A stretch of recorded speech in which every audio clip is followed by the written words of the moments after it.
ফেসবুকে দেখা ভিডিও পরবর্তীতে আবার কিভাবে দেখবেন আজকের ভিডিওতে আমি আপনাদেরকে দেখিয়ে দিব। সর্বপ্রথম আপনারা চলে যাবেন ফেসবুক যে অফিসিয়াল অ্যাপসটি রয়েছে সেখানে।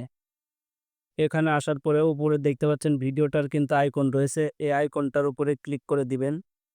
এখানে ক্লিক করে দেওয়ার পরে আপনাদের সকলের ক্ষেত্রে সেম ইন্টারফেস শো হবে। তো আপনারা যেটা করবেন এখানে দেখতে পাচ্ছেন সার্চের কিন্তু একটা অপশন রয়েছে। এই সার্চ অপশনে ক্লিক করে দিবেন। সার্চ অপশনে ক্লিক করার পরে এখানে দেখতে পাচ্ছেন ২ টি কিন্তু অপশন চলে আসছে। ফার্স্টে দেখতে পাচ্ছেন ওয়াচড লেখা রয়েছে, আরেকটা কিন্তু সেভ লেখা রয়েছে। তো আপনারা ফেসবুক থেকে যে ধরনের ভিডিও সেভ করবেন তো সেভে ক্লিক করলে কিন্তু সেই সেভ করা ভিডিওগুলা দেখতে পারবেন এবং এখানে ওয়াচড কিন্তু লেখা রয়েছে যে ভিডিওগুলা সারাদিন ফেসবুকে দেখেছেন সে ভিডিও ওয়াচে ক্লিক করলে দেখতে পারবেন।